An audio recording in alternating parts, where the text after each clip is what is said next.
Valentine manyama. Ndoda kungoti pa vale musoni.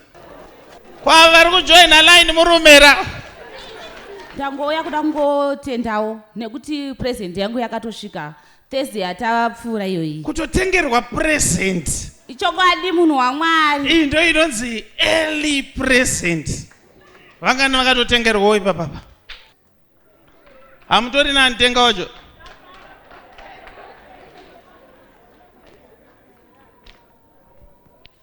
Makatengerwa wacho. Imba chaiyo. Imba? Kumadzeo munhu waMwari. Maki andakabatala. Maki emba. Maki yamba ya munhu waMwari. Iyi remote yekuvhurisa gate. Ndichisvika pagate ndovhura kudai. Ndikundionoyi. I love it. All right, Tony Maki. Pakaiva apa unongoshita rako gate rekuita kuti gojono kuti upinde wokotamira kudai. Ndo vanonzi varume manyama. Musi weThursday takaenda kuchina nemamwe madzimai ekuchechi kwedu. Ndokufanda fona nemurume wangu kuti uri kupi? Ndikati ndiri kuchina zvikanzi alright. 2 minutes akanga atosvika. Ndokubva angonditambidza maki aya zvikanzi ndakutengera imba. Semunhu akanga asina kuzvitarisira. Hold on. Kungotengerwa imba just like that. Kumateo. Mwari ngaaite kuti wako wawina yeye kudhara atenge. I love it. I just love it. But when mama, I want you to take it slowly. Asodoti mumanye. Panizondoda kukuonesai. I need to do it very simple. Chokwadi munhu waMwari. Makatotenga ere property kumba? Akatenga imba munhu waMwari. Zvese mastovhu, magasi stovhu, kuchinonzi chese chinowanika mumba kusanganisira nemapanga. Zvese zvirimo. Hai zvakanyanyasha. Apa ndingonzwa kuti tomoka pala ndisikuda.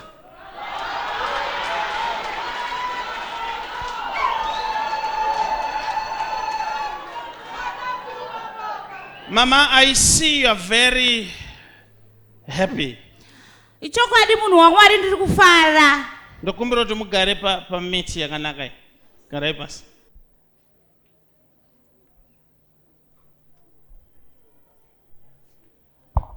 Ndibei maoko. Mama, munhu waMwari. I'm about to deliver very bad news. Listen to me. Ndiri kukunzwai munhu waMwari. I know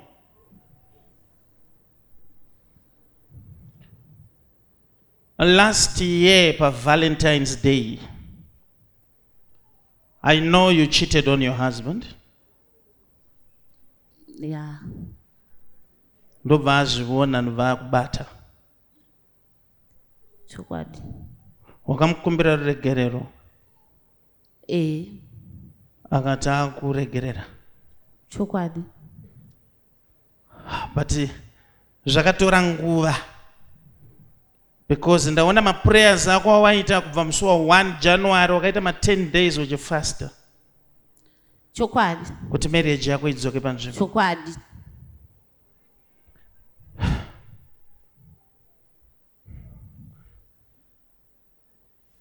Murume wako hana kuregerera.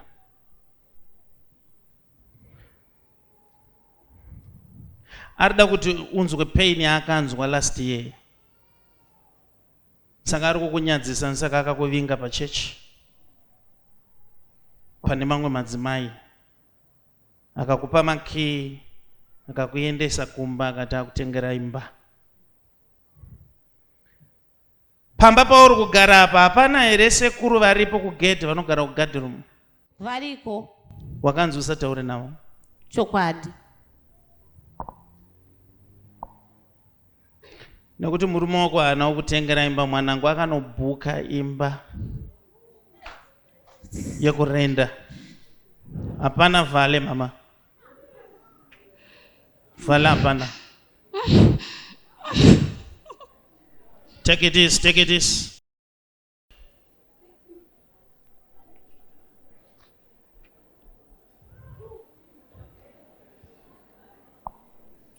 Obatire makiava.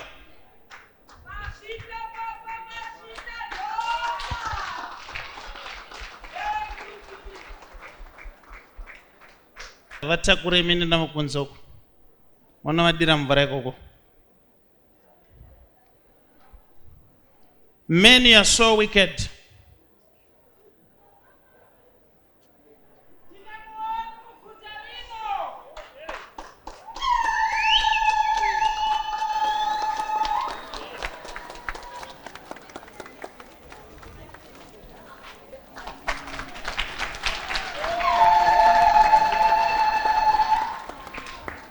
Muchiri ere vale varume. Ha? Muchiri ere vale. Kuida. Ndiri kuida.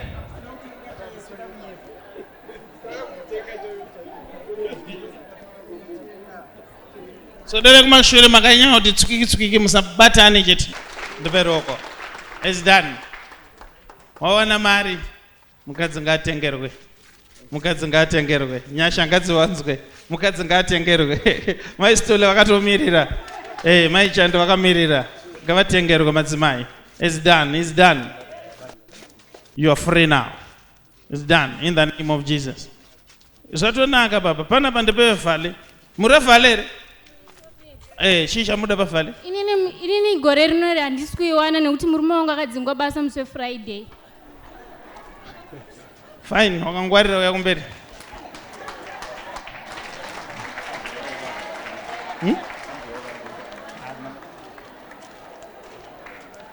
Vatobuda gedi.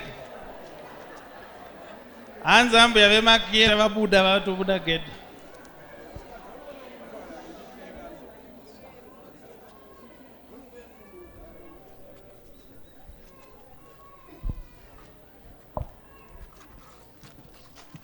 You're free. You're free. It's done. Gashinake. Gashinake. No tano jisen gashinake. Gashinake. Gashinake. Gashinake. Gashinake. Gashinake. Gashinake. Next rajes gashinake. Maringa iforik. Sida mamuri maigara ere mchejimi. Kunyatsunzwa kuti makia ndakapiwa haisi imba yangu.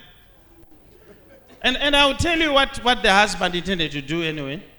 Murume anga akabhadhara kusvika musi wevhale. Na 11. Saka murume angaifana kungosvika usikongoti angaifana kungoti yo shotese tiri pamba. Ubongona makutoyanzi check out yakwana.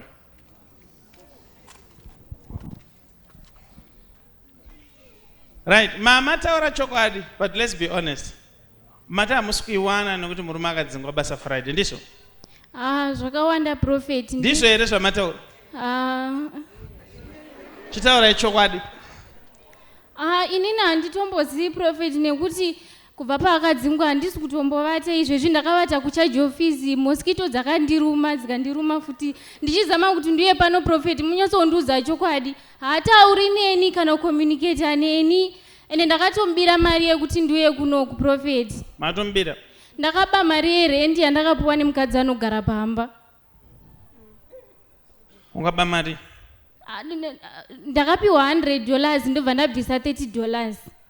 Alright. Uende kuofisi kwangu unopiwa $30 unodzorera mari yawakaba. Azvinzwa? Hatibe. Aiwa hatibe. But ndangoti wanga uchiti nokuti akadzingwa basa uwane vhale. Mubvunzo wangu uruda kuti last year acho asina kudzingwa wakamboiwana here vhale yacho.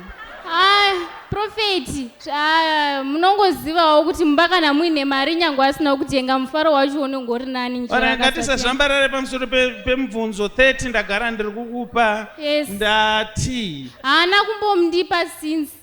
Ever since unombira wakapiwa. But wakwana uchiti handisi kuiwana nekuti wakangwarira. Chireka ndikunamatire. Kungwarira kwakabva ine 30 mari panapo.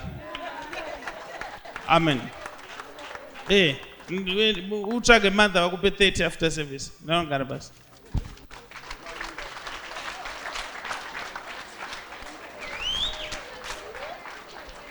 dzanza wandisa nyaya dzacho dzadza kumosquito dzadza kuchi munhu 1 chajeofisi